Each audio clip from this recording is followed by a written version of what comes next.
Hello there. Welcome to the basement and the Saturday Night Chill. Yes, I am wearing Michigan gear again.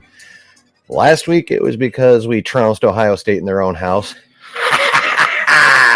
And this week is because right fucking now they are playing for the Big Ten Championship, which, if they win, will secure their spot in the college football playoff. Yay! So, you know, I'm wearing it again. Fucking deal with it, yo. Hey, hi, Tom. How you doing today, man? You having a good weekend so far? You having a good Saturday? I am, for the most part. Me and the wife went out and had a nice little lunch earlier today at a little diner that we like. It was pretty cool. It was pretty chill. Then we came back, took a nap. Yeah, pretty dope day so far. So, we had all kinds of fun stuff this week. We had Bob Iger, the new CEO of Disney, had a town hall Monday, said some stuff. Let me get my reference material here.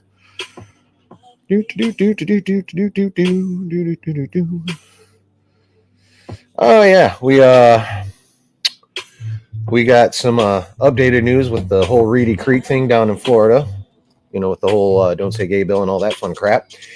And here's a nice little... we had CCXP on Thursday. We got a whole bunch of fun new trailers. So we're going to talk about them just a wee bit. And then have a little bit of Star Wars movie news. Holy shit! Movie news! Beyond, hey, we're going to do this. And, never mind. Which is how it's been for a while now. So... to begin, I did already drop a video on the Iger stuff on Wednesday, so this is just going to be a quick summary. But basically, Iger said he wanted to calm things down when it comes to the culture wars and stuff, and, you know, basically pissing off the fandom. Here's a direct quote. It says, "Do I like the company being embroiled in controversy? Of course not. It can be distracting and it can have a negative impact on the company. And to the extent that I can work to kind of quiet things down, I'm going to do that." That's good. Basically, the biggest thing he has to do to calm things down is to go down to the PR department, smack the shit out of them, and tell them to basically just quit attacking fans. It's just that simple. That'll fix that right away. And he did make sure to include that even though he wants to quiet things down in the culture wars, he is still going to be making inclusion and diversity a priority, which of course is not a bad thing. Definitely not a bad thing. I personally would like to see more of it because it's a fair representation of the world we live in already. So I'm totally down for that, but not at the expense of the story. Just make sure you get the story right, then cast who you're going to cast after that. But it's got to be a good story. And that's pretty much just that. So, that's just a quick synopsis of that. If you want more details, like I said, I got a vid over in the regular video section. Where are you going? And, yeah, that's that. Now, but again, since part of that whole kerfluffle was Chapek basically kind of going to war with Ron... fuck around and find out DeSantis. Well, he fucked around and he found out because DeSantis got the legislature to strip the Reedy Creek district, which was established for basically as a little Vatican territory for Disney. He went ahead and got legislation passed that to strip them of all that starting next summer. But while Mr. DeSantis is directly saying, "I don't U-turn," they're not U-turning, but they are kind of backing off the hardcoreness of it, so to speak, because they found out that if they did that, they'd be screwing their own citizens around the Reedy Creek district, because all of a sudden someone's going to have to pay all the taxes, which Disney has been. Disney's been paying all their taxes, both to surrounding counties and to the Reedy Creek district itself. They run their own police and fire. Basically, they're their own little city there in the Reedy Creek district, and yeah, they've been doing things that way for a long time until the whole war over what's widely known as the Don't Say Gay bill. And so, you know, DeSantis did his DeSantis thing, but now it looks like they're going to have to, well, they're still going to strip them of some stuff, but there's a lot of negotiating happening now, basically. So Mr. DeSantis, who obviously as a staunch Republican, one of the biggest platforms or planks or what have you, yes, one of the biggest planks in the Republican platform is a reduction in taxes. So if he turns around and drops a whole bunch of new taxes on the counties surrounding Disney, he gonna have some political problems. So that's being renegotiated and is not going to end up being as hardcore as it was. So, you know, obviously we'll see what happens. Like I said, something's got to get negotiated and settled by next summer. Otherwise, it's going to get all kinds of funky down there. But, so that's that kind of corporate news kind of section. So CCXP was on Thursday down in Brazil. We got all kinds of fun trailers out there. Not a lot of whole super new details, but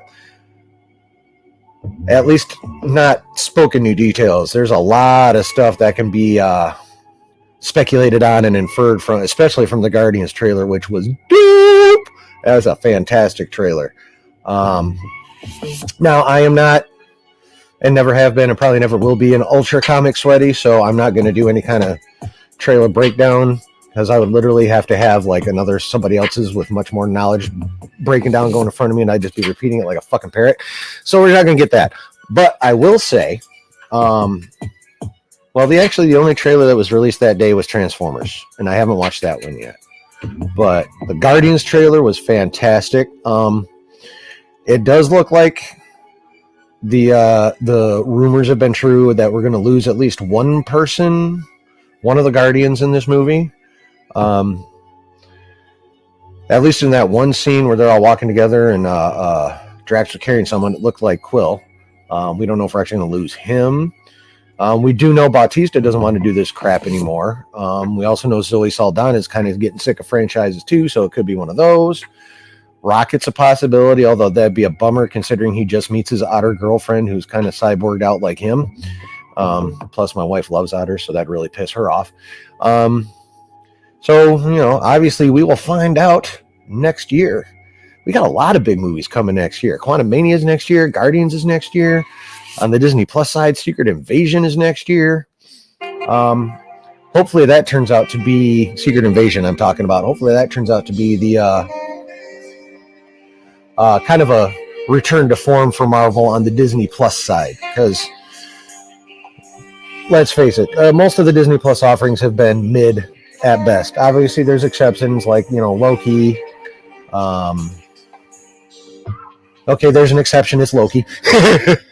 But yeah, so Secret Invasion's coming. That's gonna be cool. The return of Samuel L. A non-MF dropping Samuel L., which is only slightly less entertaining, but you know, he'll be back. So that'll be cool. So, what else was dropped in? Oh, yes, we got, well, I wouldn't exactly call it a new trailer for Quantumania because 90% of it seemed, was just a rehashing of all the previous MCU films that Mr. Scott Lang has been featured in. But, you know, we got a couple new little doodads there towards the end. I'll tell you what, though, Jonathan Majors Kang just looks vicious. Just like, I mean, he, you know, obviously he's not messed up in the face or anything, but just the way he carries himself, the way he speaks, he's an intensely intimidating and vicious dude. So that's going to be dope to watch next year whenever that comes out. I can't remember, late next spring, I think, early summer. I don't know, I'd have to check. But so that one looks like it's going to be fun. Indiana Jones 5. I got to be honest, when I first heard the rumors that it was going to be kind of a time travel movie, I was like, but you just did fucking Aliens and Crystal Skull. Why you got to go this route? But I'll tell you, I did hear that it didn't test very well, but that trailer looked dope. And I'm a Harrison Ford guy anyway. I love me some Harrison Ford. So, and not just Han Solo or Indy, just in general as an actor. Even when he's playing a bad guy. Have anyone out there ever seen What Lies Beneath? Holy shiz. That movie's crazy. If you haven't watched that shit, watch it. It's a bomb-ass thriller. Anyway, but I love me some Harrison Ford. And that de-aging technology they used, ooh, baby. That's got me excited for his MCU projects coming up, where he's going to be Thunderbolt Ross, potentially President Ross, also the Red Hulk. So that's going to be friggin' sweet, too. That's got me even more excited for that stuff. What else? Like I said, there's the Transformers trailer, Indie trailer, Quantumania trailer, Guardians of the Galaxy Volume 3 trailer. Yeah, like I said, I didn't watch the Transformers trailer. I've seen little bits of it here and there, but Transformers honestly has disappointed me pretty much since... I mean, I loved the first two. The third one was aight. The fourth one was, okay, I can get through this, and yeah. Anything beyond that is not that great, so... we shall see about the newest Transformers movie. But, yeah, so, but yeah, CCXP was pretty cool in terms of what they released to the public, unlike D23, which didn't release shit back in September, which was highly annoying. So I'm definitely happy to get some publicly released trailers out of a con this time. Can't wait for January, though. Well, actually, I can't wait for Christmas Day. Number one, because, you know, it's Christmas, obviously. And got a brand new grandson to spoil this Christmas, so that's going to be dope. But we're also supposed to get our full-on Mando 3 trailer on Christmas. So that's a nice little present for all us nerds.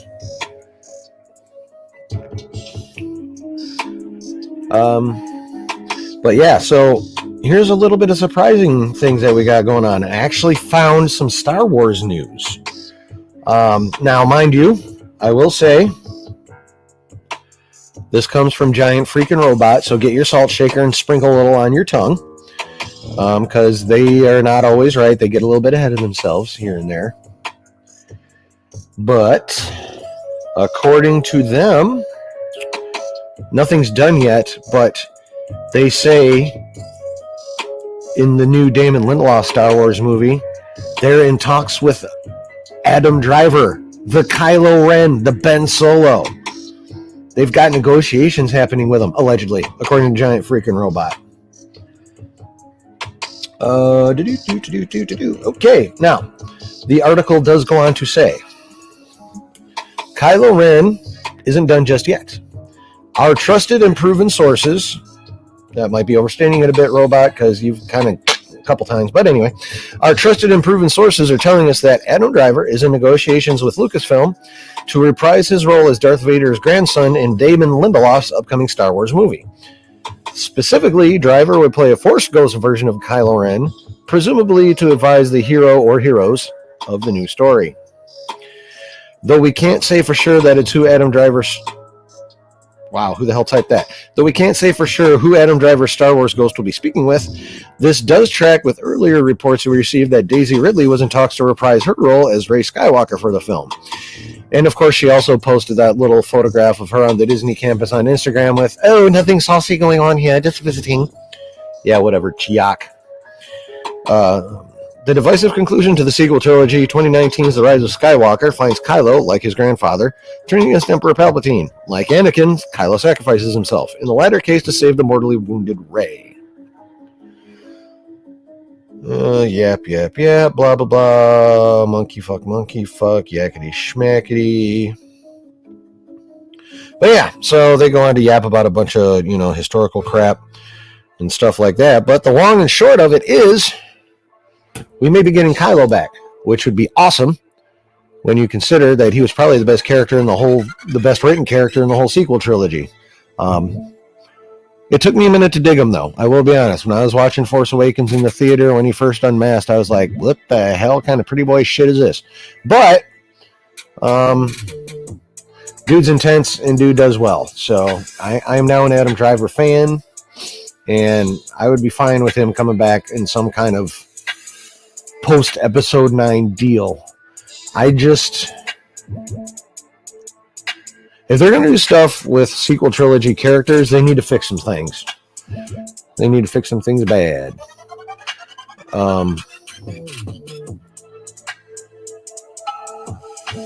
I would say, well, Rey needs to struggle more, first of all. Like, she needs to go through it. Like, through it.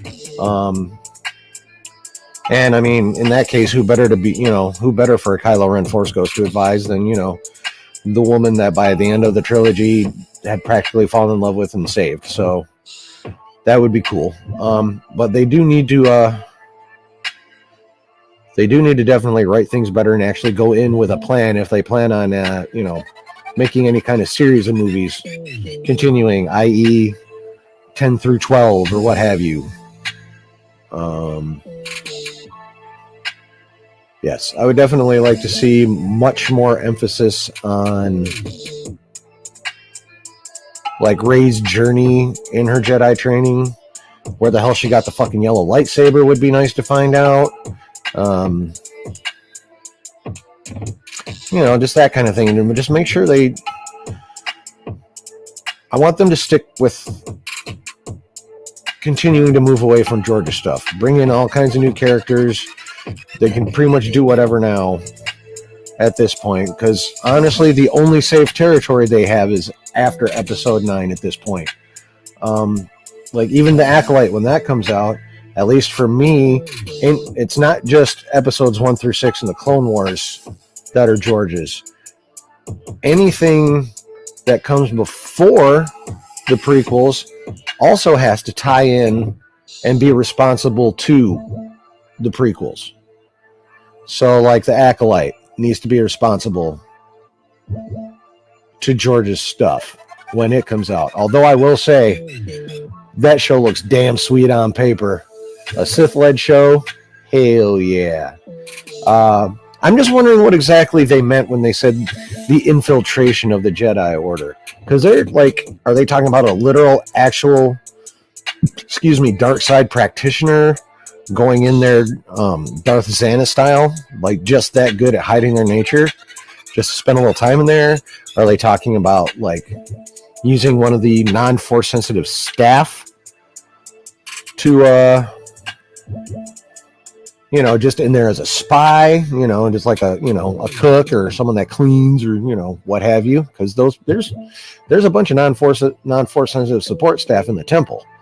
So it's going to be fun.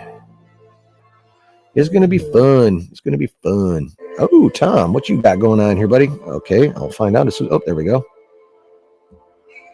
Tom says, and thank you for being here and participating, Tom. I really, really appreciate it. Says they need a real Sith. Take in the problems of just Rey with a galaxy of budding force sensitives.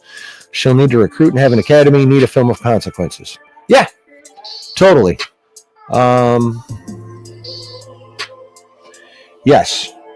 She's going to have to go. I mean, first she's going to have to, well, I mean, we already know thanks to The Last Jedi. Sorry about that.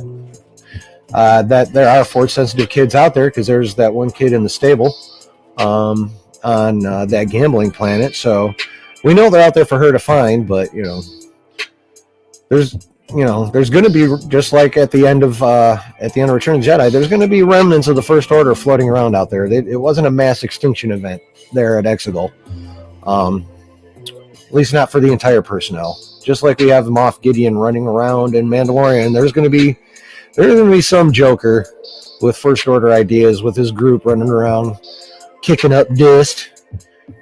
So she's gonna have to deal with that. She's gonna have to deal with even figuring out how to find force sensitive kids.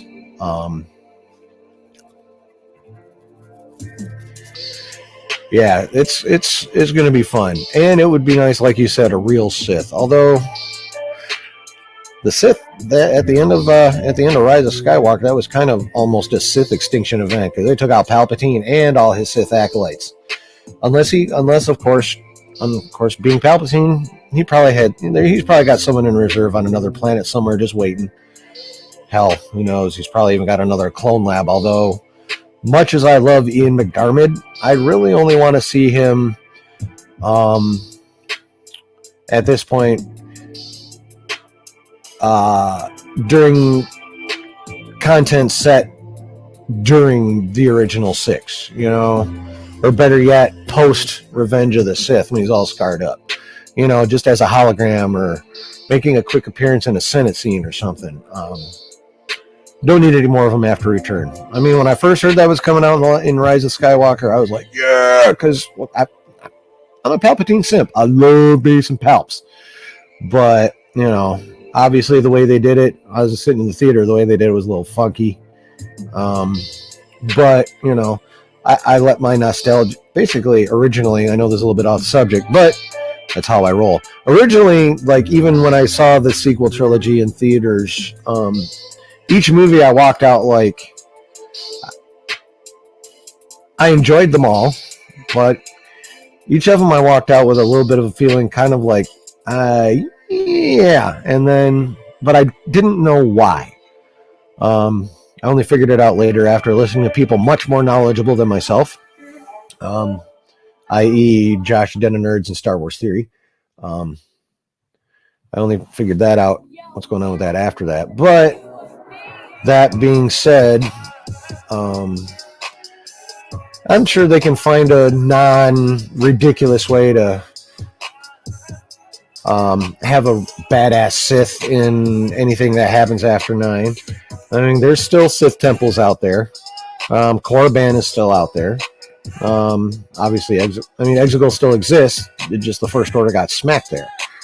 So there's ways for either, if they want to go far enough, again, like another Fallen Jedi, to find some Sith, find a Sith holocron or some artifacts and learn some dark side stuff and just get super powerful and badass. There's a few ways they could do it.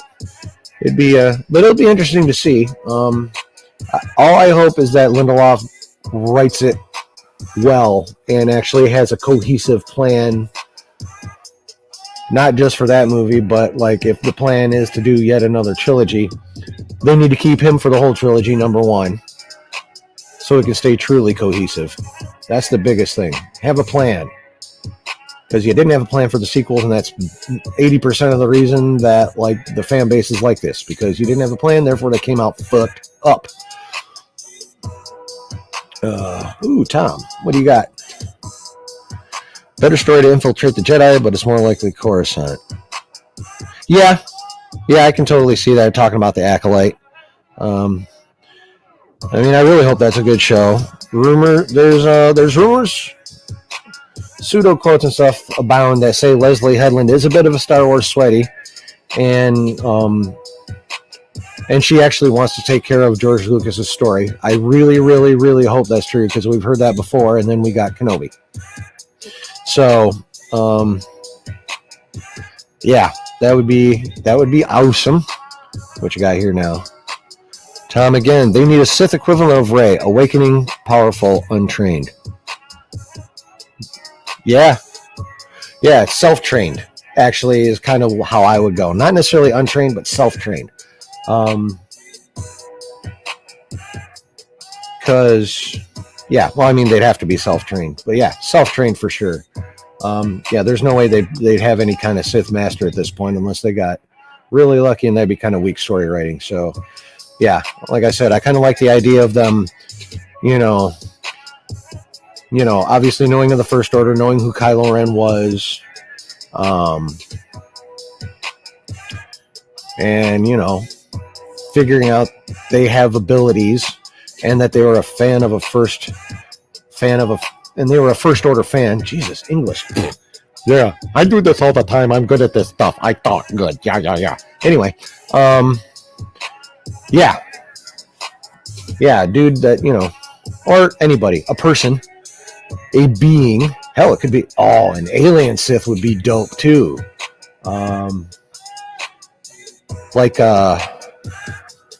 Not necessarily another Zabrak. I mean, we've had Maul, and we've had Savage Opress in the Clone Wars. I don't think I'd want another Zabrak, but I think it'd be dope to have another alien species Sith. That'd be cool. But yeah, we just want to. Yeah, but self-taught. First Order fan, figured out they got talent, went and, flew around the galaxy, did the research, found what they could, learned what they could, kind of basically how Darth Bane did after he, destroyed all the rest of the Sith with the thought bomb at the end of the Great Sith Wars, before the, right at the advent of the High Republic. For Black Dragon, first of all, welcome. Thank you for coming by. I appreciate it a lot. I remember you participated a lot last week, and let's talk this week too. All we've ever asked for was a good story. Hell yeah, bro. That's all we've ever wanted. And I don't know why they can't freaking do it. It's beyond annoying. But yeah, I mean, like I said, I'm looking like next year. I'm super excited. Next year seems like it's going to be a comeback year, though. I mean, we got Bad Batch Season 2, January 4th. I know not everyone loved Bad Batch, but I thought it was a dope show. So we got Season 2, January 4th. We got Mando March 1st. After Mando, at some point, we got Ahsoka.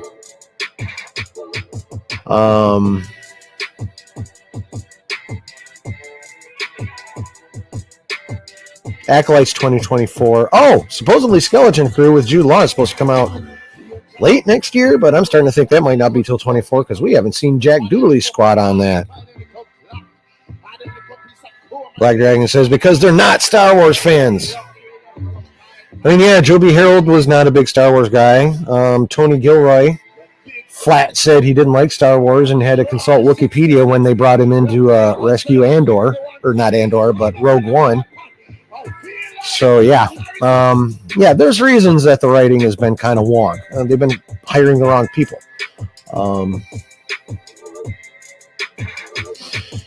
I mean, well, I'm wondering if Favreau honestly was rushed with Book of Boba Fett, because Book of Boba Fett wasn't bad, but it was not good. You know what I'm saying? It was just kind of there, except for the Mandalorian episodes, but Dave did those. So, so I'm not gonna knock John. I feel like he may have been. I feel like that might have been the same problem that they had with the sequels, which is corporate pushing to get the product out there. So I think he might have rushed on that story a little bit, and that's what we got. But yeah, I mean, it's the evidence is there for anyone who like to look at and see if they open their eyes. The highest rated Disney Plus stuff. Mando, Tales of the Jedi, Clone Wars Season 7, Rebels, all Dave Filoni, and John a little bit, but pretty much Dave. So I don't know what Iger's going to do about Lucasfilm, if anything, for right now. The rumors do persist that Kathleen's going to be gone next summer-ish, possibly right around the time of the indie premiere. That might be her curtain call, as they say. Which, I mean, could be both a good and a bad thing. And I only say that, obviously, it could easily be a good thing because she hasn't been that good, honestly, as an executive. I mean, she does have a good history in cinema as a producer. I mean, what are some of her big... she worked with the Indiana Jones films, E.T. She did some good shit back in the day, but she's not good at running Lucasfilm. I'm sorry, it's just the way it is. So, yeah, her going is definitely going to be a good thing, but the question is who they're going to put in there, and how are they going to be... Are they actually going to be any better? Could they, heaven help us, heaven forbid, be worse? So yeah, but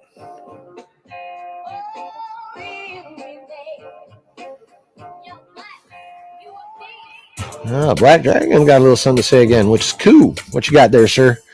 I know a lot of people didn't care for the Bad Batch. Yeah, I don't understand that myself, but to each their own. But I liked it and look forward to Season 2. And trying to separate actor from character, I also look forward to Mando Season 3. Are you not a Pedro Pascal fan? Did he do something to upset you? I personally, doesn't mean it doesn't exist, but I haven't personally seen any funky news about him. I mean, other than the fact, unless the fact that he spent more time on The Last of Us than participating in Mando Season 2 pissed you off, which, that's totally understandable. I can totally understand that. I mean, you were already committed to The Mandalorian. And I understand The Last of Us is, at least at this point, a very large, popular video game IP. But, yeah, man. So I don't know. Is that the issue, or is there another actor you're talking about, or what do you got going on there, Black Dragon? Enlighten me, please. I know not to what you refer.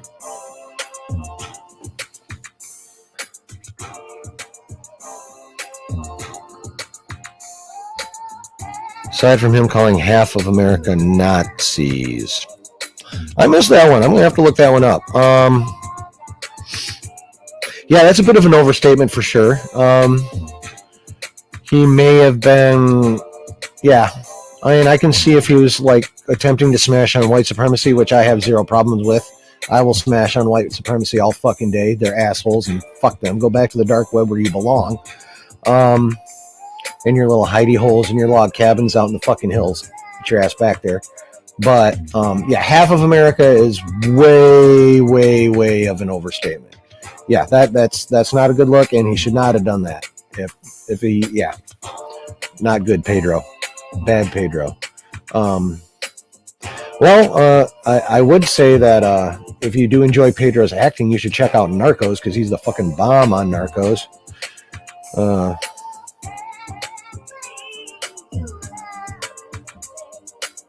No, he just has TDS badly. TDS.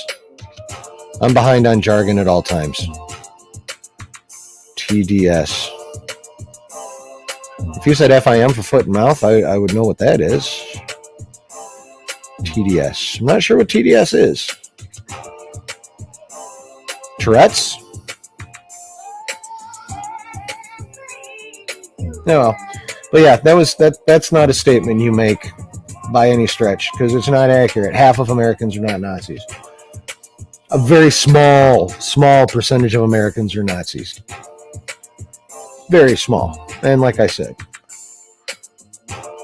Oh, right. Trump during, yeah. Yeah, well, I'm not going to go hard on this, but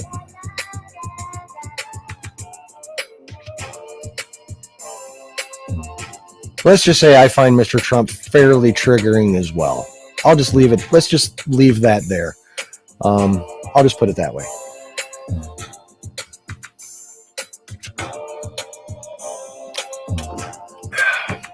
Because this stream is not about getting into, arguments and shit like that. This is a fun stream. So we're just gonna leave that there and move on with life.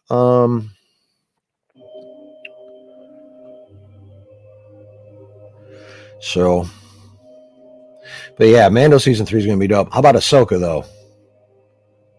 I am jazzed about Ahsoka. Super jazzed about Ahsoka. First of all, I thought Rosario Dawson killed it in, well, technically her appearances in Mando and Book of Boba Fett, but really just appearances on Mando, because episodes 4 and 5 of Book of Boba Fett was really just Mando season 2 bonus footage when it comes down to it. Excuse me, sorry about that. So,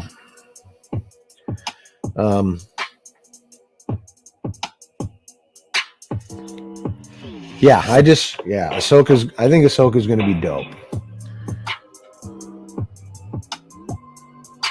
As long as the writers do it justice, says Black Dragon. Well, honestly, I'm not overly concerned about that, because Ahsoka is Dave's character. It has always been Dave. Dave created her back in the day with George's approval for the Clone Wars. So I honestly don't think Dave is going to let the writers get stupid like they did with Kenobi, and because we're now dealing again with legacy characters. Ahsoka's a legacy character. She is from when George was still at Lucasfilm, and she's Dave. So I don't think Dave's going to let the writer's room get up to too much tomfoolery. And if he somehow does, holy fuck, am I going to be disappointed in him? And I'm going to seriously wonder about the future of Lucasfilm at that point. Tom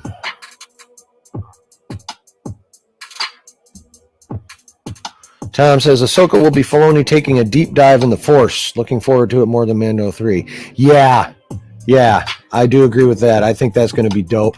Plus, I like the fact that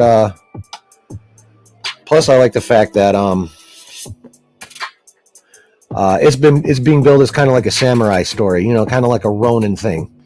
That's going to be cool too, because honestly, I haven't watched or read too much in the way of, the kind of Ronin samurai stories, but I do know enough to know they're freaking dope. And yeah, so I think that aspect of it is going to be pretty sweet too. Black Dragon says, true, as long as he is in charge, then it should be good. Yes. Faux cheesy. Tom Jensen, Filoni is the showrunner. Okay, well, good. That's what I'm talking about. He can sit in the writer's room or be like, all right, bring me what you got on the daily, and I will give it back to you in the next morning, what you need to fix. So I can just see them turning some shit in and him going, no, and then handing it back to him in the morning and going, fix this shiz. Ooh, my wife popped in. What's she got? Michigan. Yeah, bitch! Michigan touchdown. Like I explained, if you're here a little late, I'm wearing my Michigan gear yet again this week because I wore it last week in honor of them trouncing OSU down in Columbus in their own house in the Horseshoe. But they are right now playing for the Big Ten Championship, the winning of which will put them into the college football playoff probably as the number 2 seed. So, booyah, and thank you, my love, for the update. I'm assuming Purdue hasn't scored at all. Nothing? 7-0 now? Assuming they made the extra point? Hope so. But yeah, no, I'm very much looking forward to Ahsoka. I'm kind of actually looking forward to it more than Mando 3, although I will say, actually getting down to business on the planet of Mandalore, I'm looking forward to that. I'm looking forward to Moff Gideon in whatever his pseudo-Mandalorian armor is going to look like. Obviously, that leads to speculation that he may have been a Mandalorian prior to joining the First Order and becoming a Moff. I mean, there is logic behind that. Any Mandalorians that survived the Purge wouldn't necessarily have to, hop into the cult that Din Djarin and the Armorer are in, or over with Bo-Katan's crew. They could have just gone off on their own and done whatever, including joining up with the First Order. If you can't beat them, join them. That's perfectly reasonable to think that could have happened.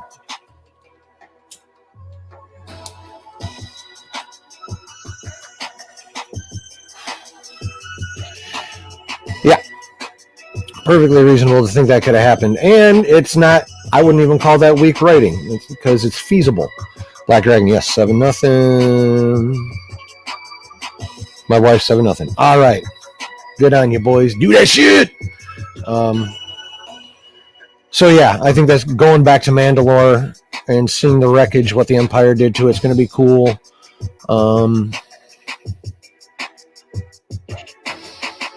I want to see how Grogu progresses, because he was with Luke and Ahsoka long enough to learn something. So I want to see some Force ability progression out of Grogu in when situations demand it. I think that'd be pretty sweet.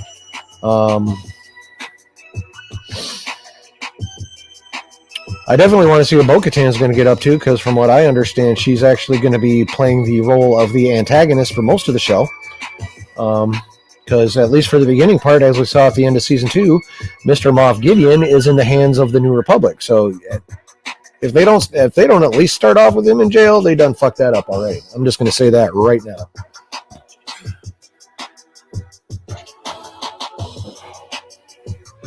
But yeah. So yeah, Mando, Bad Batch 2, Ahsoka. I want to hear more about the Skeleton Crew. I'm a Jude Law fan. I enjoy Jude Law's acting. So I would definitely like to see more of him, and I want to see what the hell that show's currently going on.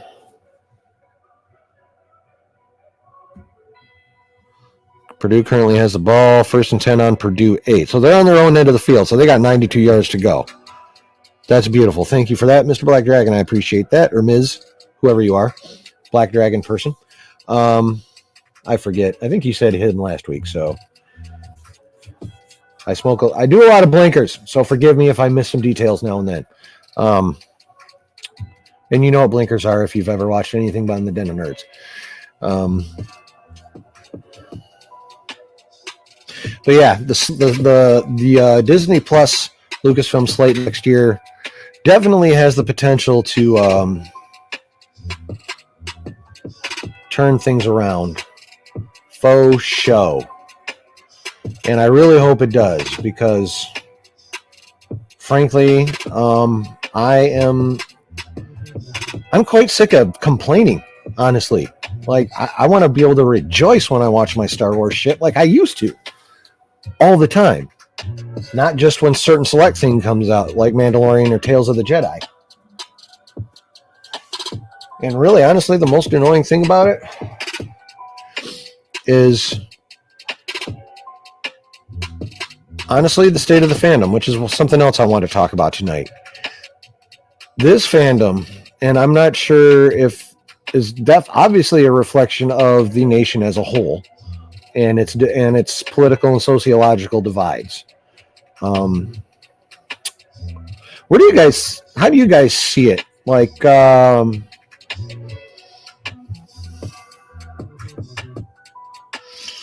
let's see here.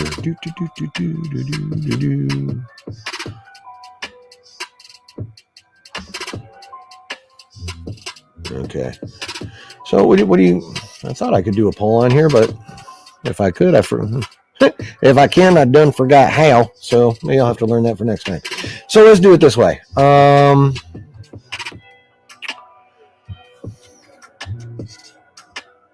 Tales of the Jedi cartoon was decent. Okay, yeah. And if you didn't think it was a bomb, that's totally cool. I honestly would put it at S tier if we were doing a tier list.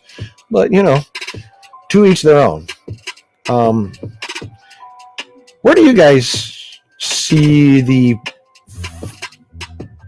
fandom, let's say, in terms of how annoying you personally find it, or how annoying you find the never-ending social media battle? On a scale of 1 to 10, how annoyed are you with the state of the fandom currently?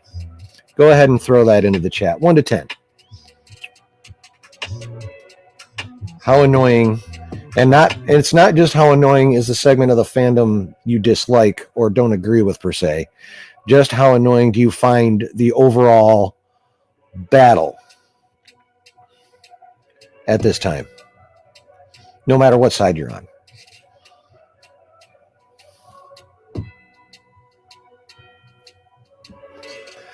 Tom, Star Wars fandom is more toxic now, created by The Last Jedi and poor quality content.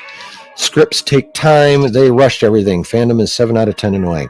Definitely, at least when it came to the sequels, they have finally admitted they just threw that shit together because, and this was probably Iger's biggest mistake. He was still in power at the time. Let us not forget. He's the one that pushed them to come get that shit out after he bought Disney. So, or Lucasfilm and Marvel. So he is a bit responsible for the lack of planning and the rush. At least at the beginning. The rest of it's on KK. For not pushing back and being like, bruh, no, if you want this shit to be successful, we got to do it right.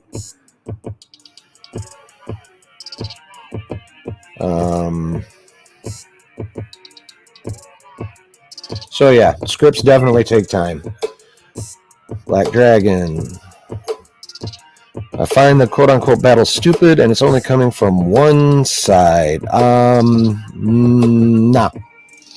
As someone myself who tries to stay reasonable with my takes and not go hard on anybody. No, it's coming from both sides. Just like outside of our nerdy little universe in the nation at large, it's the extreme ends on both sides that are loud and causing the issues.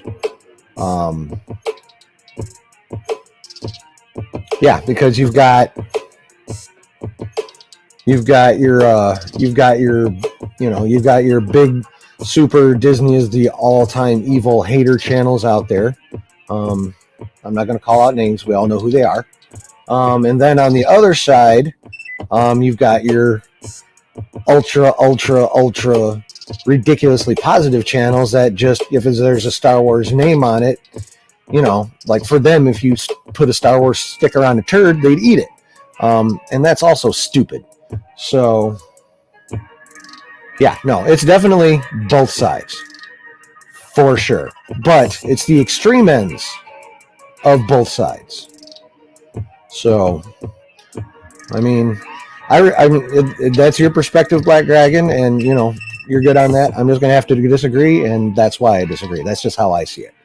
But, I do agree with the first part. The battles are fucking dumb.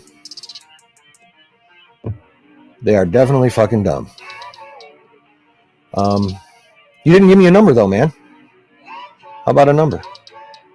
Find him stupid, so obviously he's going to be above 5. For me, when I first really started delving back into the community, like a year and a half ago, it was at about a 6 or 7, and it's probably at an 8 or 9 now. I'm getting really fucking sick of it. 8, yeah, for sure. Yeah, I have a high level of annoyance with the state of the fandom right now. And it's because, again, like, the people that want to be reasonable, unfortunately, are generally the most quiet because they're just sitting back in the cut, like, just looking at everyone going at each other like, what the fuck, man? And they see no reason to get into it, I don't blame them. I mean, I'm choosing to get into it. I'm choosing to create content and get online and do this kind of thing. So, I know the risks I take when I do this, even with my dinky ass little audience. I mean, I got enough people to where we would have representation of, different kinds of ideologies. I don't have a homogenous group here. I already can tell that, and that's fine. I don't care. I am trying to speak to everybody, acknowledging that both sides have points because they do, but also acknowledging that the ultra extreme ends, which is your super hate channels over here, and where's my damn hands? There we are. And your super toxic positive channels over here are, with their volume and I'm tired of the word toxic. So with their volume and their level of aggression on the social medias, they are creating enough of a metaphorical gravitational pull to even start bringing the people in the middle like myself, kind of dragging them and polarizing them, whether they want it or not.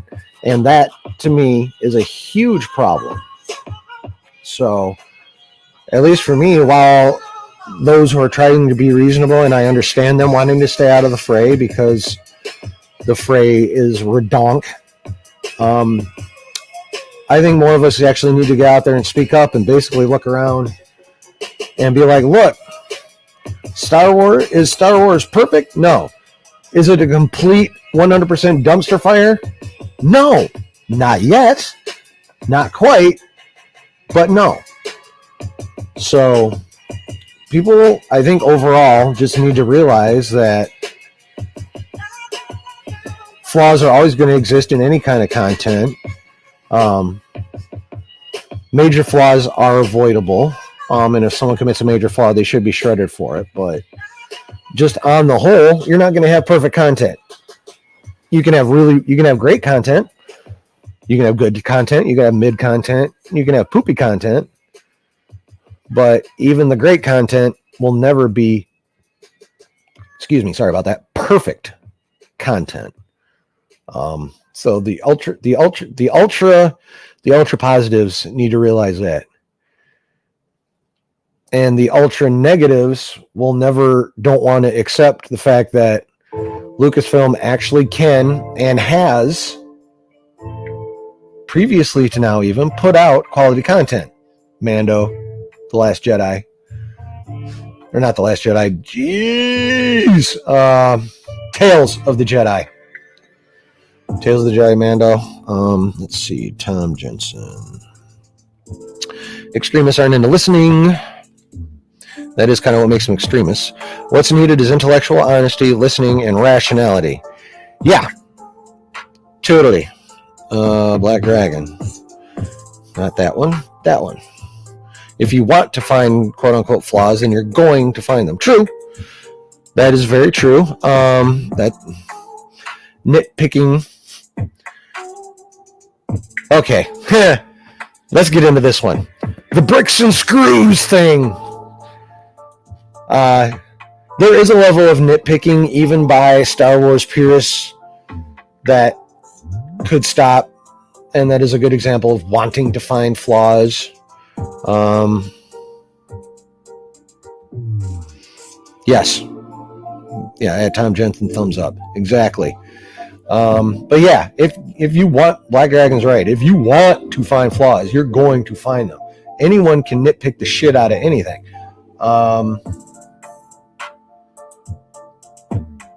Like there's subjects I know better than my nerdy stuff, that I personally know I have nitpicked the absolute hell out of.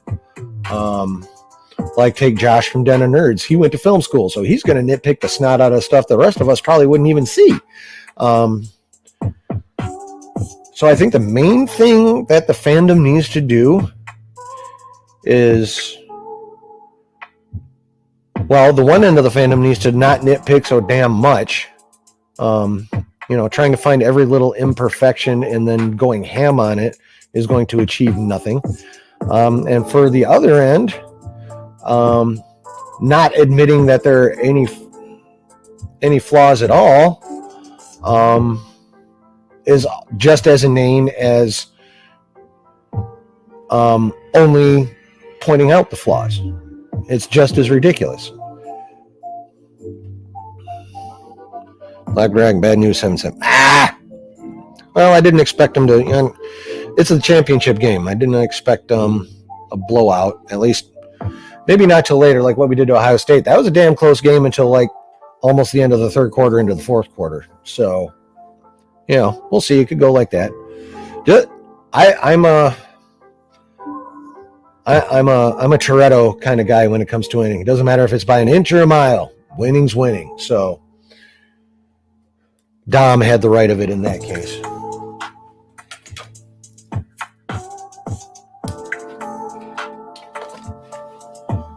No! But,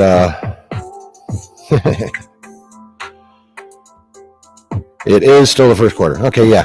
Like I said, it's early. We could have good stuff happen. Little quick question. Is the music coming through at all? Did you know there was music? Can you hear the beats? I forgot to ask that like right at the beginning. We've been going for almost an hour now. Whoopsie. So can someone just let me know that real quick in the chat? I'd appreciate it. Because I'm enjoying the music. I just hope you are too. But yeah. Okay, good. Thank you, Black Dragon. I appreciate that. It's not overwhelming though, is it?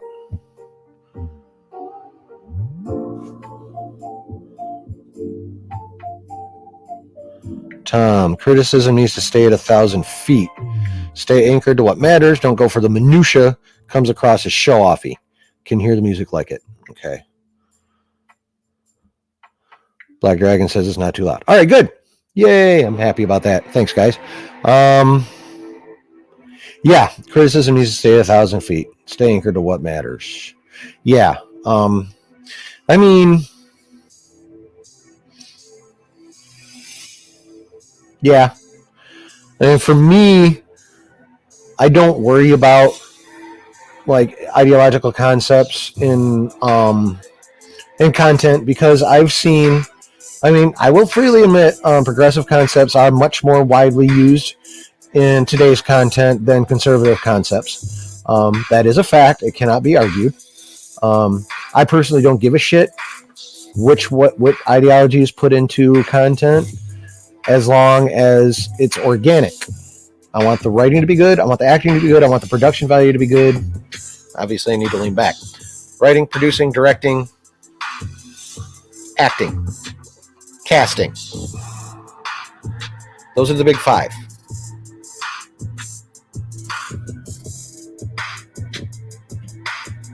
Oh, my wife can hear too. Awesome. Thanks, love. Yeah, we're like that. Be jealous. So yeah, those are really the only things that matter to me, and those are the only things I'm going to pick any kind of content apart on. Did you do a good job casting the people? Did the people that you cast do a good job playing the character? Could they do a good job playing the character because the character was written well? And were the surroundings they were given by the production team good and authentic looking to the story? And did they make sense? Were they cheesy? That kind of thing. That's really what matters. Anything else, at least for me, anything else can go to the wayside. I really don't care. So, like, for example, the latest on both sides of, like, the two biggest IPs right now are owned by Disney. That's Marvel and Lucasfilm. I mean, Discovery Warner Brothers is trying with DC, and they've got James Gunn and Pete Safran in there, so hopefully they can turn that around because holy crap. I actually love DC characters. There's some super bad, and I'm not talking about just Superman and whatever. There's some dope ass characters over there. I mean, don't get me wrong. Superman's the bomb. I've loved him since I was a kid. But, they've got so many bomb ass characters over there that have just not been treated well. And I'm really hoping Gunn and Safran I want them to be able to compete with Marvel. I really do. I want to be like torn. Like, ooh, should I go see this one first or should I go see this one first? I want that to happen. But, they've been bunk. Marvel Phase 4 was weak. Lucasfilm has been weak. And it's all down to the writing. Really. A lot of that just comes down to the writing. They weren't writing good stories. They weren't writing stories that flowed. I mean, Love and Thunder. What? Anytime that movie comes up, whether someone else brings it up or I bring it up, this is all I can say about Thor: Love and Thunder. What the fuck? That's it. That's all I have on that movie. No details, no specific plot points I didn't like, none of that shit, just what the fuck. And that's why I do not want Taika anywhere near Lucasfilm. I know his movie is still technically just on the shelf and not... Whoa. Be aware of your surroundings, sir. It's just technically on the shelf and not canceled. But, yeah, I don't want him anywhere near there. Unless he is highly, highly supervised. He was much more supervised for Ragnarok, which was a dope-ass movie. Feige was busy being stretched too thin, and then we got Love and Thunder. So, yeah, no. Black Dragon says The Matrix is a good example. If you're talking about the very first one, yes. I didn't really like the ending of Matrix 3 much, and I still haven't watched the newest one yet. I want to, because overall I enjoy the Matrix movies. I just thought the ending to Matrix 3 was kind of weak, but that's just me. But in terms of a very tight story that was well written and well acted and well put together, the first Matrix movie is iconic. So, and it had Carrie-Anne Moss in it, and she's going to be in The Acolyte, so that's cool. I like Carrie-Anne Moss too. I liked her. I don't know if any of y'all watched the Marvel Netflix shows, and they were still on Netflix, but She was a lawyer. She played the same character in Jessica Jones and Daredevil, and I think Iron Fist. I can't remember if she popped into Luke Cage or not, but yeah, Carrie Ann Moss is badass. Black Dragon is the only one worth watching, in my opinion. I mean, yeah, I wouldn't quite go that far with it, but it's definitely easily the best one. Although 2 was pretty cool, it wasn't quite as good. I will say that. I will tell you there is an IP that hasn't been around for a minute that I really do miss that I hope Amazon brings back now that they've bought MGM. I want my Stargate back, damn it. I want my Stargate back. I loved SG-1. Atlantis was pretty cool too. Atlantis gave us Jason Momoa. So that's the main reason I like Atlantis. If there's no Atlantis, there's probably no Momoa. So I've been a Momoa fan since then. But yeah, I want my damn Stargate back. So Amazon, get your shit together and do the damn business. Give me my Stargate. That's some nerdy content I really, really miss. And if it comes back, I'm going to just explode. Oh, by the way, I'm a Star Trek fan as well. As soon as they get something going again worth talking about, I'll talk about it. I fucking love Picard, though. And I saw a trailer for Picard like a month or so back for the upcoming season. That's going to be, I don't remember, February or March, I think. I'd have to look it up. But, yeah, that show looks dope AF, too. I haven't watched any of the new stuff, I'll be honest. But I love The Next Generation. That's my favorite. I mean, I revere the original, of course. As long as they don't do another Stargate universe. Yeah, I'm kind of down with you on that one. That one was that one died, and it probably should have, because it wasn't that well written. But yeah, if they can find a way to find another new galactic big bad and just get after it, I would definitely appreciate that coming back into my nerdy universe, because I miss Stargate a lot. A lot.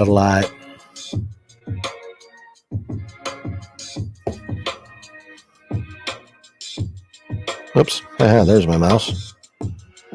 Star Trek Picard just didn't do it for me, and Discovery was more than a hot mess. See, I haven't watched Discovery.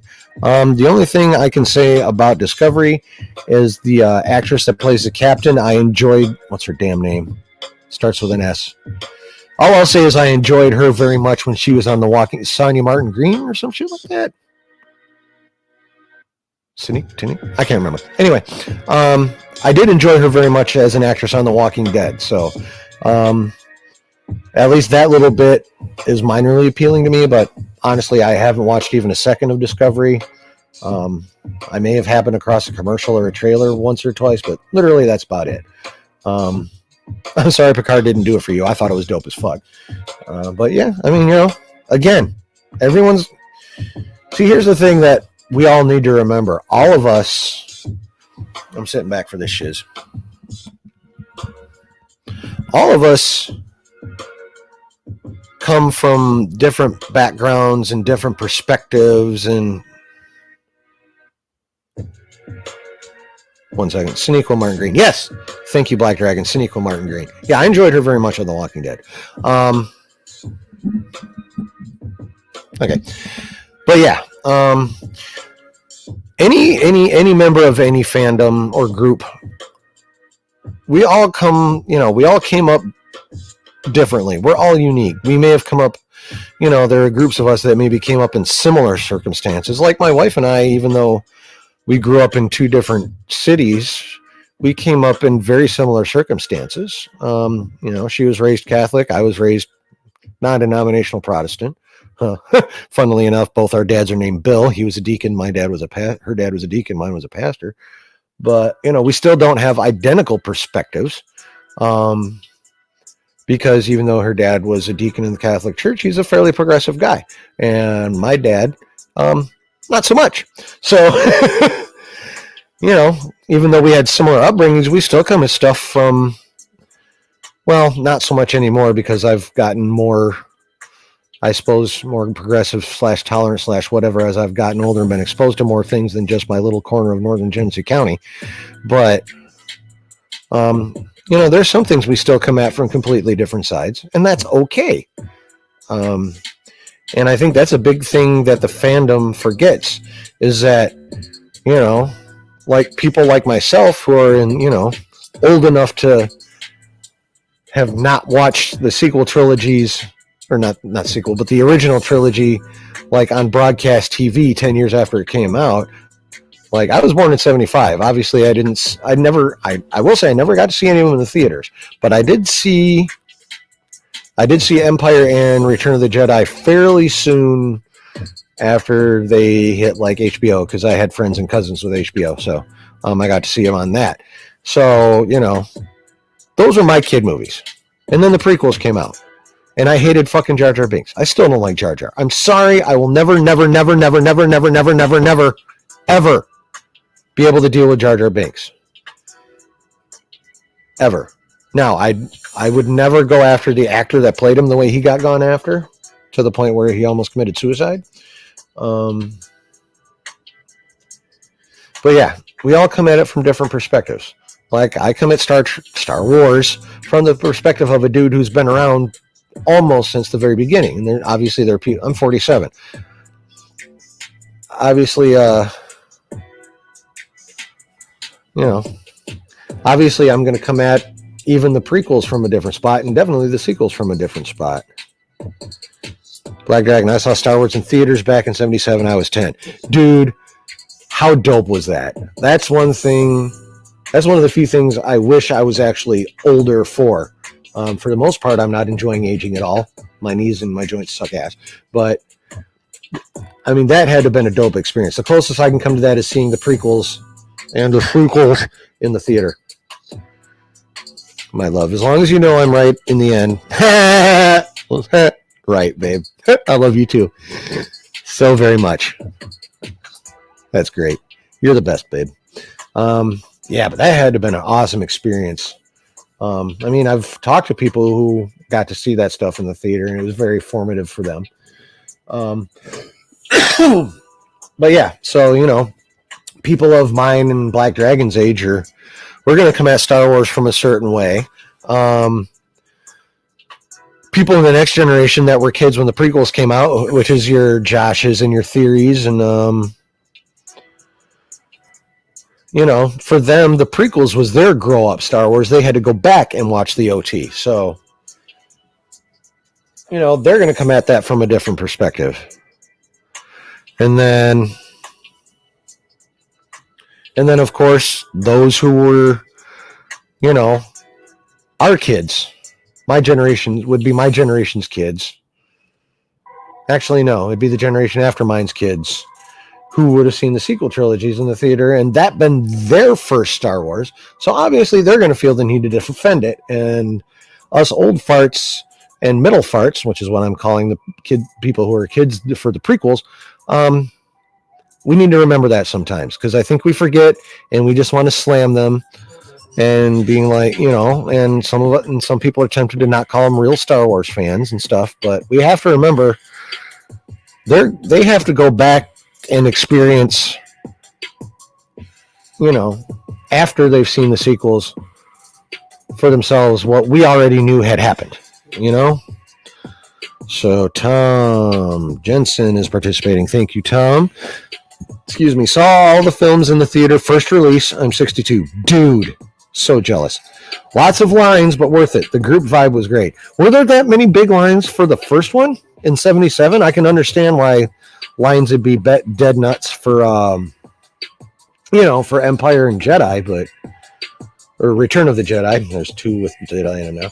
But were there really big ass lines for A New Hope? Try being a SEAL. All of my joints. Oh, that's right. You were the Navy SEAL. Again, many thanks to you, sir. All my joints are up. Yeah. With all due respect, I would never want to be a SEAL. I freely admit I don't have the capacity for it. I don't have the mental or physical capacity for it. I have the utmost respect for people that do. I would wash out like a little bitch. I'm not even gonna lie. Done. I could have made it in the standard military, but I've seen, but I've seen stuff and I've read stuff about some of the training you guys have to go through. Obviously, we're not allowed to know all of it, but I've seen and read enough to know. Not for Aaron, which is my real name. If anyone didn't know that, I may have mentioned it before. If you're on any of the Discords I'm on, you'll see my name on there is Aaron, because thank you, Key and Peel. I actually don't mind. Being Aaron is fun. But yeah, I can imagine. I can only imagine the toll taken on your body, Black Dragon, from being a SEAL.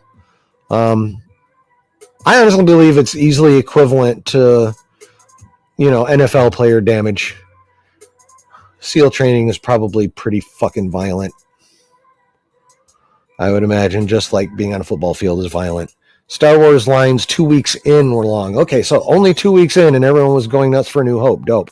Empire was nuts. I believe. Wow. So, Black Dragon. I thought about it a few times. Yeah. Oh, you mean washing out? Yeah, I can imagine. That shit's ridiculously intense.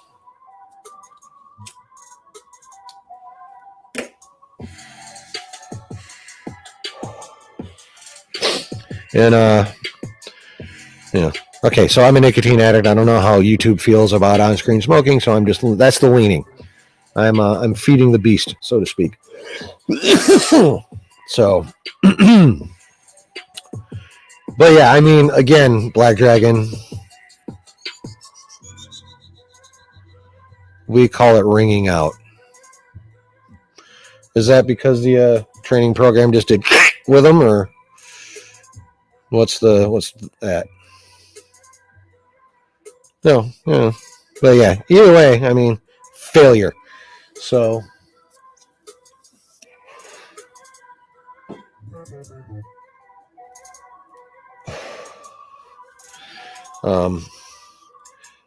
but yeah, that definitely would not be for me at all. But again, worlds of respect to you for going through that shit and doing what you did.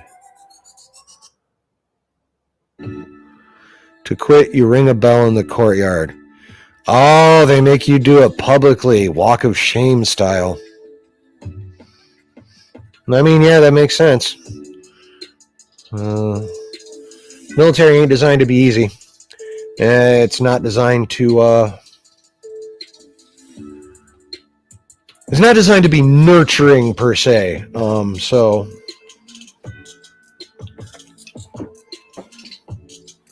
yeah, I can see that. Actually, G.I. Jane was close. I never saw that movie. I heard good things about it though. So I'm going to go ahead and say that because you thought G.I. Jane was close, that you would recommend people watch that movie for both entertainment and educational purposes, maybe even.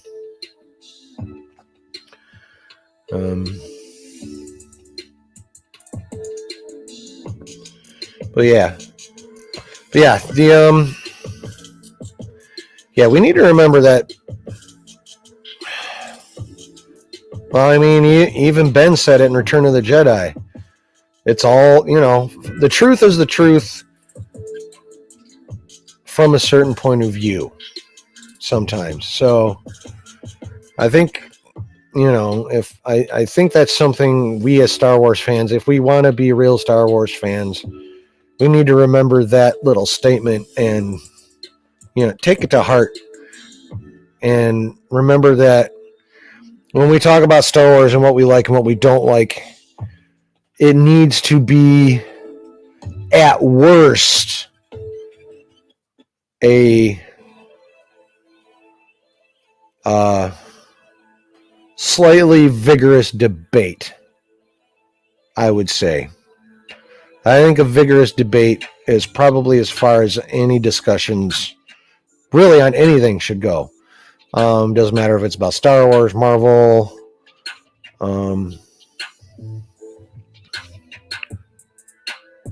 Squirrel.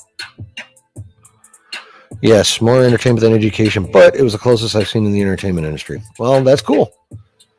Yeah, Hollywood is not known for getting that shit right.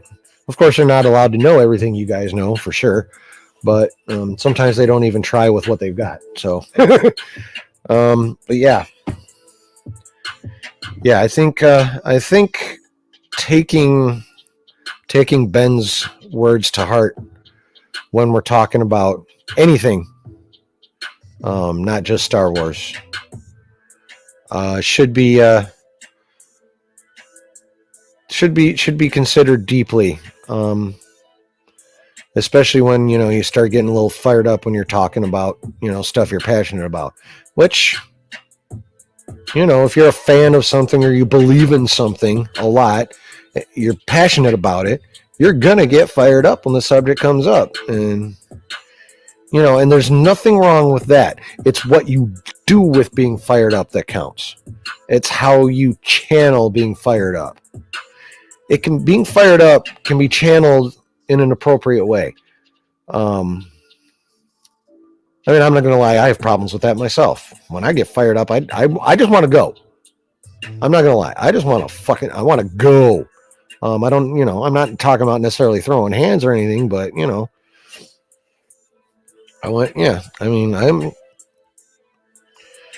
if I get fired up, I'm ready. And that's a common reaction with people. Period. Humans are like that. We get fired up and shit just starts flying out our mouth. And we want to attack. But we have to learn, not just as a fandom, but as, human beings who are social creatures who live in communities and cities and towns and conclaves and enclaves and blah, blah, blah.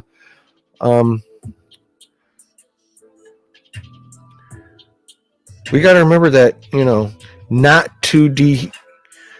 we have a dehumanization problem right now. That's what we have. We have a dehumanization problem. It's my view's the correct way, and if you disagree, not only are you wrong, but you're less than human.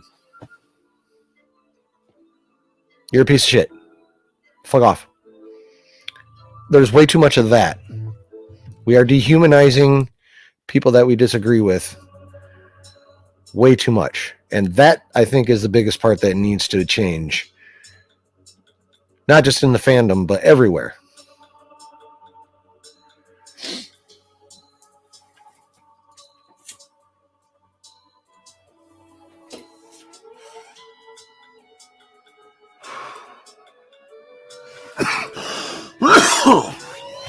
So, yeah, I think once we start treating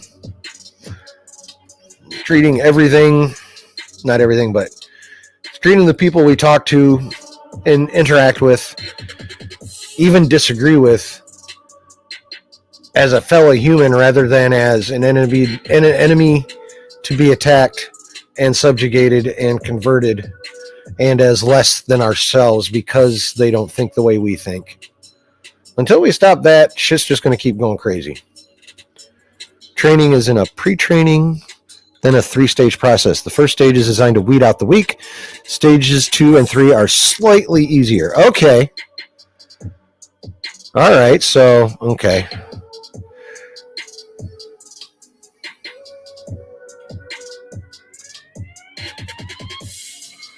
Mostly, quote-unquote, mentally weak. They'll build you physically. Yeah, I mean, you do... Yeah, you're not going to succeed in anything like that if you're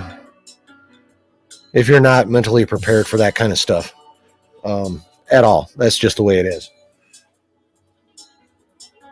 And it might not be a question of being mentally weak, just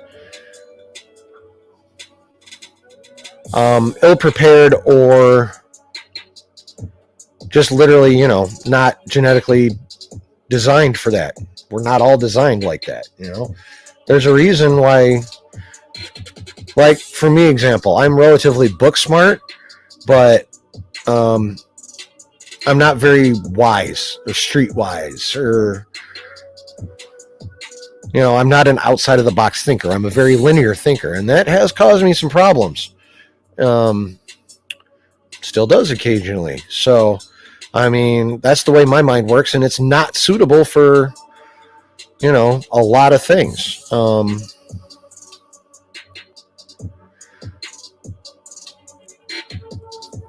So yeah, I mean, you got to have a certain mental makeup to be successful at, things. What's Tom got to say? Tom says, agreed. Well said. Well, thank you, sir. We are being led to tribalism from all sources. True. We're also less face-to-face than ever. Pandemic, internet, social media. We lack empathy. Yeah, I can't really argue with too much of that. I feel like a lack of empathy ever since, like, the internet, like everything, is a two-edged sword, obviously, being part of the information age is dope. Not having to wait to find out big things is dope. But unfortunately, the internet has also spawned a lot of keyboard Conans who, are sitting wherever they sit, typing whatever they type, knowing that they're not, knowing the worst consequence they would suffer is being blocked from a platform, and then they'll just find another platform. And a lot of there's a lot of preaching to the choir that happens too. But yeah, we just widening of perspective would help out a lot, and that goes for everybody, on both sides of the aisle. There are many people on both sides of the aisle who could use a widening of perspectives. Black Dragon, it's all about teamwork. Rambo would never have made it. Yeah, I do. Yes, I've definitely. I mean, that's why they're called SEAL teams and not just, SEAL solo missions or what have you. It's all about having your brother's back. Technology is a good and bad thing. I can still recite my childhood phone number. Me too. But can't tell you what my current phone number is. I can. Only because I have to give it out a lot still for a wide variety of reasons. Actually, no. Yeah, I do have to type it into stuff when I'm looking some stuff up. But yeah, I mean, like, I used to have everyone's phone number memorized back in the day. My families, my first wife's families, all my friends, like literally people be like, hey, what's so-and-so's number? I'd rattle it off. I can't do that. No fucking way. Now it's all on, bink, call. I do still remember my childhood phone number though. It's and this is back, I don't know if anyone other than myself and my wife out there watching is from Michigan, but it's way back in the 80s, from when the 313 was more than just Southeast Michigan. It went all the way up to Saginaw, almost. So my childhood phone number was 313-640-1077. And then when the Michigan population expanded, they split up area codes, it became 810. But yeah, I still remember my childhood phone number. No one lives in that house anymore from my family, and hasn't for 28 years almost now. But yeah. But yeah, back to what Tom was saying. Yes, we lack empathy. Yeah, there's a lot of people, excuse the ear itch, that not only don't empathize with anyone else's perspective, they don't even want to fucking hear it, it makes no sense, because when you refuse information, you are at that point engaging in willful ignorance. And willful ignorance ain't going to solve shit. You're not, there's just, willful ignorance is antithetical to improvement. Nothing can be improved without new information. I mean, there will be times when new information will say things are fine as they are. newer studies will just confirm earlier studies and be like, yep, nothing new here. That's just the way it is. Continue on. But sometimes new information will be like, yeah, that's not really the way things should go or do go. So, then we need to adjust.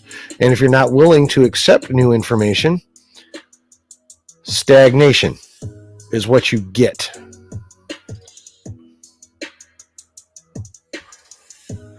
Unfortunately, today's generation has no social skills because all they do is sit behind a keyboard. I'm going to have to partially agree with that.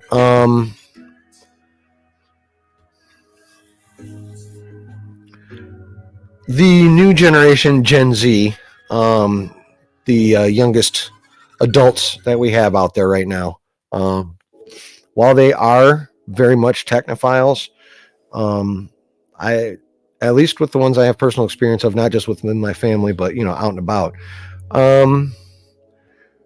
there's still a pretty strong element of outside the house social contact in that generation. But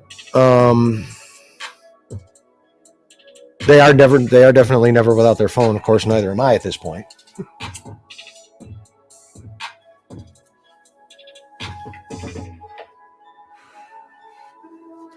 And there are all the jokes about, a group of teenagers or young 20-year-olds sitting in a room silently on their phones and just texting each other instead of actually talking. I know that's a nice little meme and joke.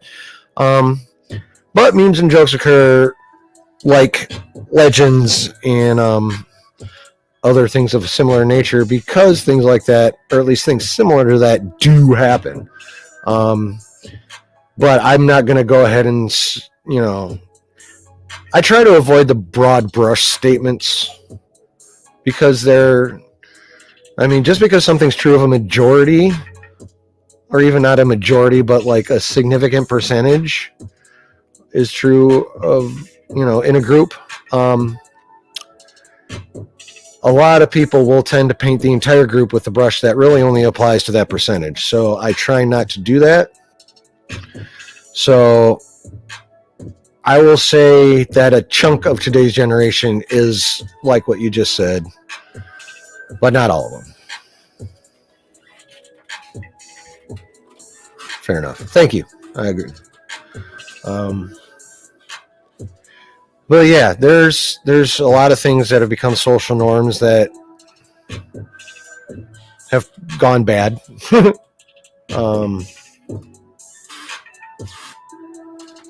But on the other, again, it's just with anything, any tool,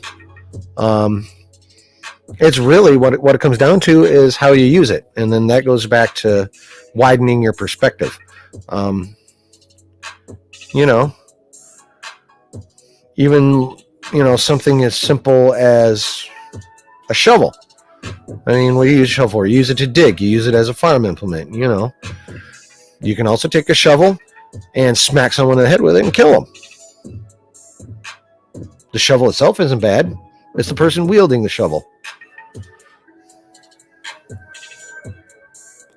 14-10 Michigan. Whoop, whoop. Good deal. I'd like a wider gap, boys, but, in the end, what Dom said is true. Winning's winning.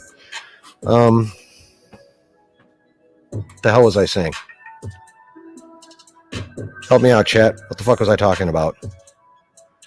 Damn it, I hate it when I do that.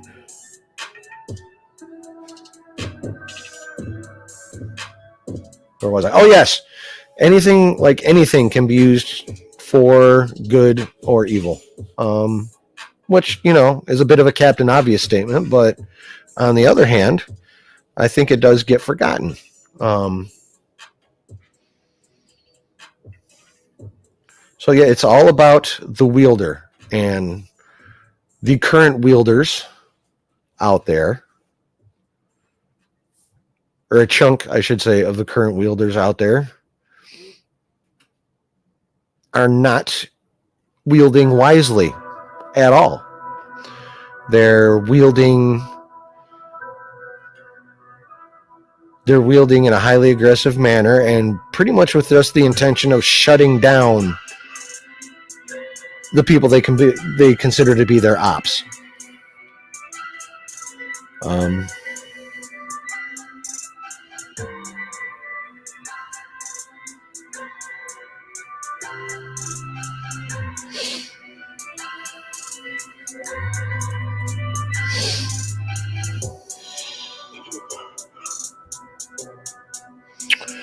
I said the same thing about the gun grab. When my gun floats up on its own and shoots someone, then you can have it. It's the person, not the item. I mean, that, as far as that goes, that is exactly true. Yeah, it is, like I just said, all about the wielder. At the same time, nowadays I see no reason for anyone to own a fully automatic weapon. If you can't drop a deer in one shot, tough shit. We're not going to get invaded. I don't care what anyone says. No one's invading. There's no Native American or slave uprisings to worry about anymore. We don't need a standing militia. We have police. We have the National Guard. We have the armed forces. We have the FBI.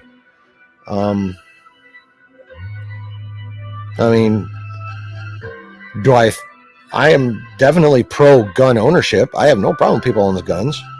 I don't care if you have fucking 20 or 40. That don't matter to me. I just think there needs to be more. I just don't think it needs to be as easy to get a weapon. That's all. Especially since obviously anyone who would engage in a mass shooting is not mentally with it in some fashion or another, because people who are mentally with it don't run around murdering motherfuckers. So we definitely need upgrades in both the national mental health system and we definitely need upgrades in the mental health system. I don't hunt four-legged animals. Oh, cool. Yeah, I'm down. If you just maintaining your skills on a target range is fun to do for sheezy. And obviously as an ex-SEAL, I know you're going to want to do that for sure. And I totally respect that. Like I said, I like guns. I do. I don't personally own any, mostly because they're expensive and I have other shit I want to put my money on, and because my wife doesn't like them.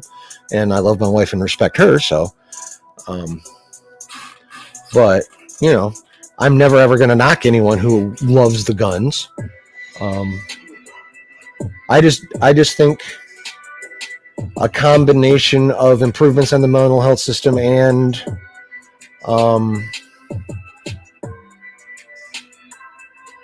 it being less easy to purchase a weapon are equally sensible in order to curb a lot of the nasty shit that's happening now. That's my take on that. I don't think the government should be engaging in a quote-unquote gun grab, and honestly don't think they will, despite the rhetoric from a few people on the extreme end that, I'm not going to say there aren't people in the government who would love to do that, but you just got to remember they're on the extreme end and they're just a very loud minority. An actual gun grab, I don't believe will ever happen.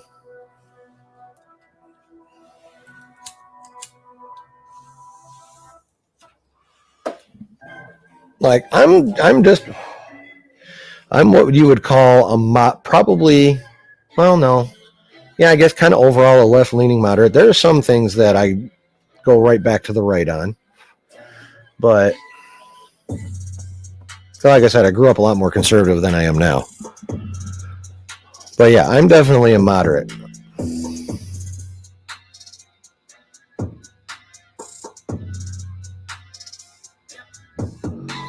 They said the same thing in Canada. What, Canada did some kind of gun grab? I'll have to research it. But we're not Canada. I don't think our population will ever get to the point where enough people that think like that would get elected to the federal government. I just don't see it happening. So, at least not in our lifetime. Anyway, you and I will be gone before that happens.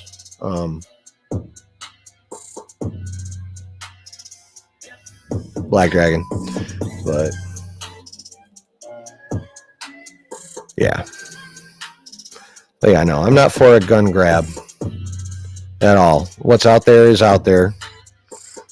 I'm just for a bit more regulation and a vast improvement on the mental health side of things nationwide. Yeah.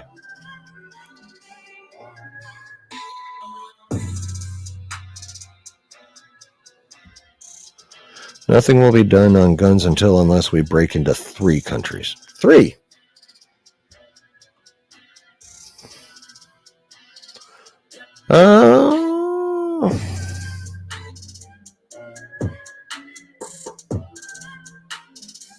Yeah.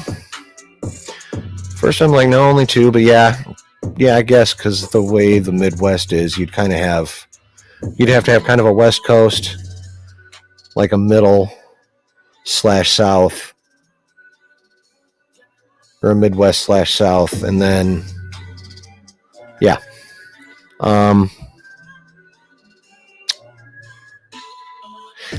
I don't know if I'd go that far to say nothing will be done. I just think progress is going to be extraordinarily slow.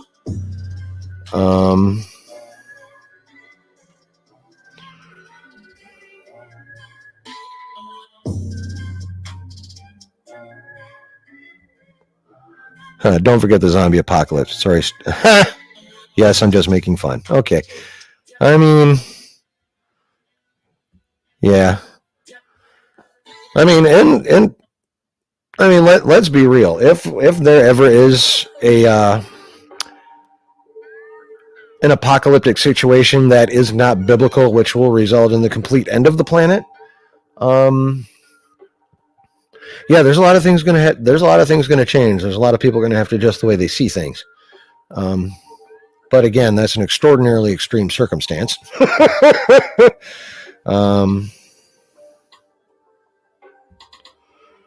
Pacific Red, Atlantic continued. Yeah. That red being kind of the middle south thing I alluded to.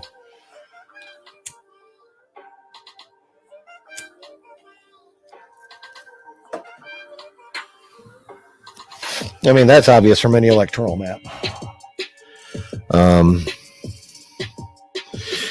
But yeah, I mean, like I said, I'm a moderate. I don't think there should be a gun grab, but I do think there should be more control.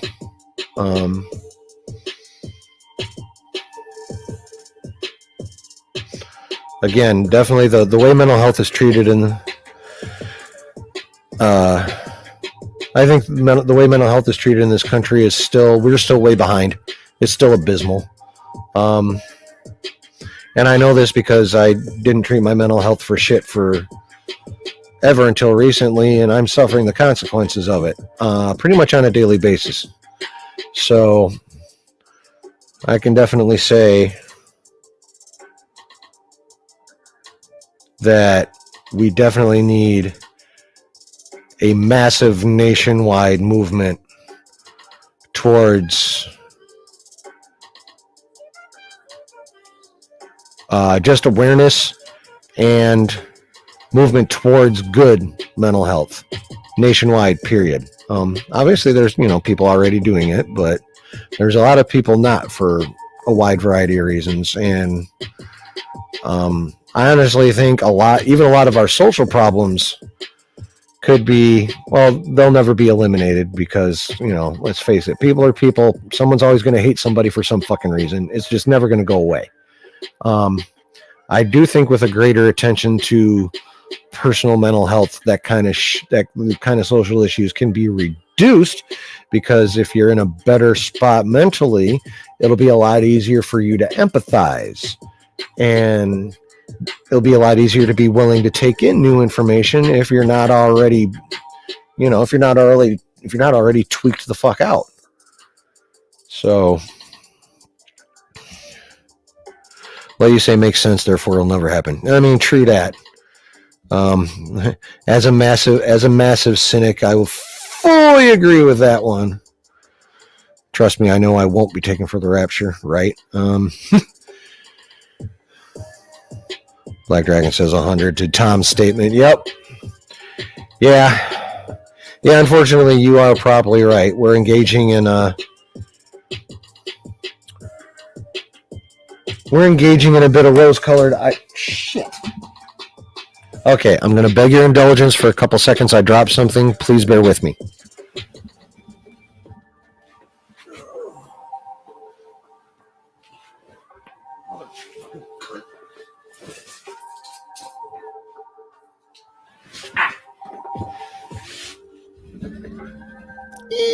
Don't fall over.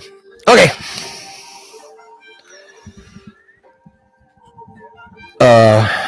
All right. Again, thank you for your indulgence for that little bit. To my statement on mental health. Okay, well, thank you, Black Dragon, for that. I honestly think that, yes, a greater emphasis on personal mental health would improve the general sociological aspects overall. I mean, are people still going to disagree on their ideologies? Fuck yeah. I mean, that's never going to go away. We're humans. We're always going to find something to fight about. It's just nature. However, the intensity, if we're all in a better mental place, the intensity can be reduced to, something that can be, reasonable and, dealt with rather than just straight engaging in insults and hate.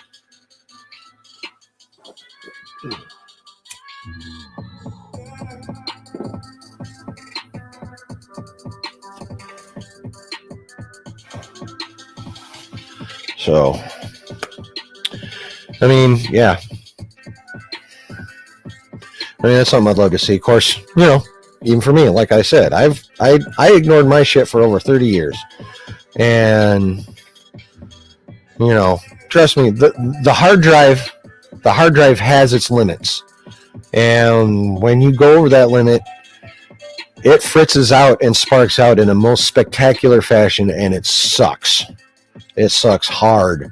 So, I mean, I'm not I don't know you guys well enough to really expound on my situation. Not yet.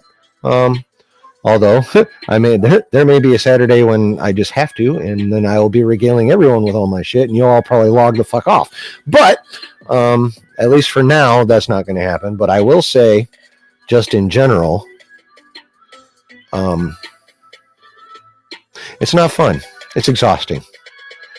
And it takes a toll on everything. It takes a toll on your work. It takes a toll on your relationships. I mean, my wife is fantastically loving and supporting. So I'm immensely, I can't even if I knew every word in the dictionary, I still couldn't express my gratitude just for dealing with what I am now. To this point. So thank you, love, for that. We're all quote unquote I mean, yeah, we are all a little bit crazy.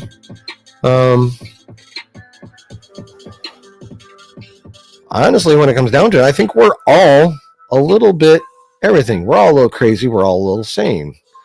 We're all a little high. We're all a little low. We're all a little left. We're all, it's just a matter of what gets emphasized, what we choose to emphasize, what gets emphasized by outside forces, family, friends, school, church, that kind of thing. So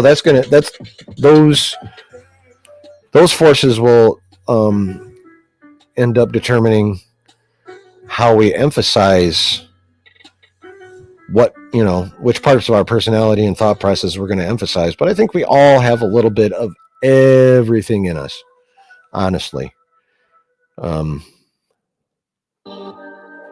And would that make us all a smidge crazy? Yeah, if you ever try and sit down and literally cogitate on, if you like, when you really try and delve deep down, just like even into your own mind and like what's in there, and try and suss out, why you're even feeling a certain way or why you think a certain way. It's self mind blowing. Like you try and get in there, and all of a sudden you're like, it gets weird in there, man. You're only as smart as the part of the country you're in. Burt Reynolds, Smokey and the Bandit. There are definite regional biases. That is 100% sure. So again, I would say that might be a bit of an overgeneralization, but there is definitely truth to it, because people can and have, done their own research and changed shit, and then they probably moved, honestly, at that point. So yeah, I can see that. There's a saying in Michigan: the farther north you go, the farther south you go. So, so yeah, there are definite regional biases for sure. Again, you can see it on the electoral map. It's not really a surprise, but that is kind of a fun way to put it. I wonder who wrote that script, because Burt Reynolds said it, but a scriptwriter wrote it.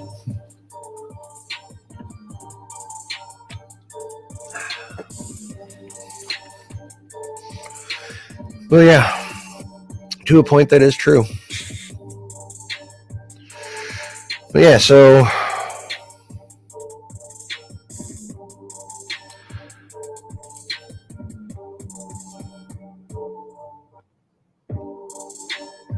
I'm just vibing to the beat for a second.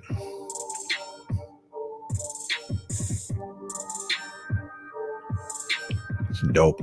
I like this station. I think I'm I probably won't always be in a mood for this kind of music. I'll probably switch it up on occasion, find some rock or something, because I love me some rock. It's just, the problem is for streaming is finding shit without lyrics, so I don't get fucking copyright struck by fucking YouTube. Don't get me wrong, I appreciate the platform, but so damn nitpicky on what we put behind us, or want to say react to or listen to, or what have you. So, but yeah, if I could find some awesome metal instrumentals, I'd totally throw that on as a background music too.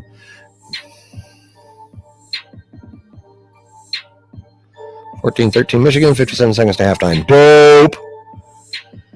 Still winning.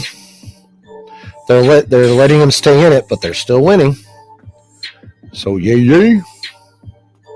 And thank you for the update. I appreciate that a lot. But yeah, because I love me some metal. I'm like, yeah, Mr. Moderation. I have a very eclectic musical palette. The only things I really don't ever want to listen to is accordion music not played by Weird Al Yankovic. He's the only person I want to hear play accordion. And like straight old school shit kicking, like Kentucky bluegrass style country. Everything else I can listen to and can enjoy. My favorites are, like the harder end of hip hop, gangster rap, trap music, and kind of your new heavy metal / new metal stuff. Like your Korn, your Slipknot, and all that. So it sounds good to me. That is pretty much where I'm at for the most part. If I don't know it, but I catch myself bobbing to it, I'm like, dope, good to go.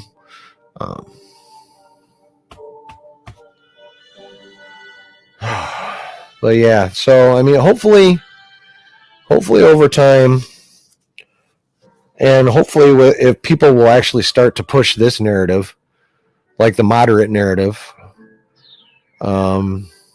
Maybe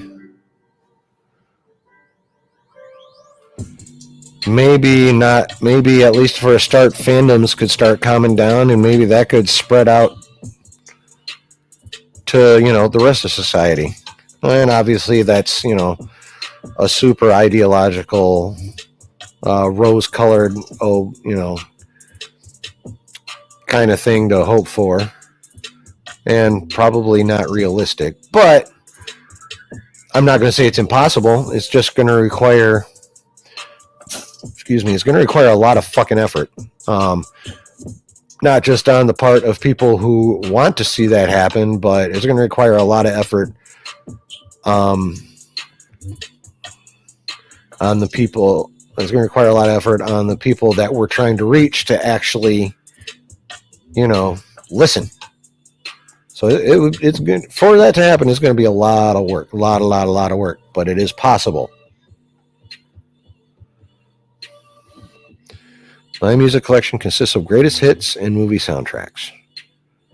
I mean, yeah, that's definitely a good way to go. I will say, most of the albums I had / have,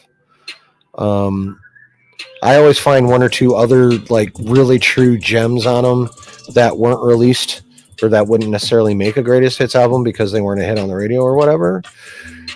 But yeah, I would say for the most part, for all good jams, like No Weakness, that is the way to go. And there are some damn dope movie soundtracks out there. Right off the top of my head, Queen of the Damned soundtrack I love, but mostly that's because Jonathan Davis wrote 98% of it. That's the lead singer of Korn, who's my favorite rock band. My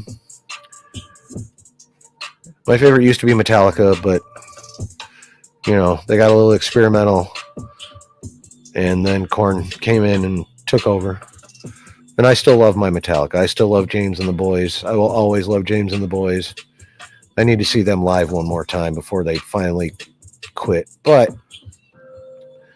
Korn is my new number one shit. It's just the way it is. But yeah. Yep, it's an idealistic point of view, but not an impossible one. It's just going to take a crap ton of work. And initially, we got a big moderate push has to happen. Like a big loud one, because right now, ground out. And vinyl sounds better. Oh, I have a big respect for vinyl, obviously, because, like you probably had the big ass fucking console record player with like the turntable up in the corner, and then the rest of it's just speaker and 1970s to 1980s technology innards. But yeah, that was dope. But yeah, well, holy shit, it's almost 2 hours, and like you said, it's probably halftime. So I hope everyone had fun. I did. I thought it was a pretty dope stream. And I hope to see you all next week. Spread the word, though. If you haven't, if you haven't subscribed, subscribe. That and hit that bell so you get all the notifications for when I drop, for when I post whatever. But yeah, I hope you had a good time. If you had a good time, spread the word. Let people know. Hey, Saturday night at 8. Check out Chilling in the Basement. It's a good time. It's a good stream. If you think that, please do that. Or just share the video. What have you. Spread the word, man. We're just trying to have a good time in here.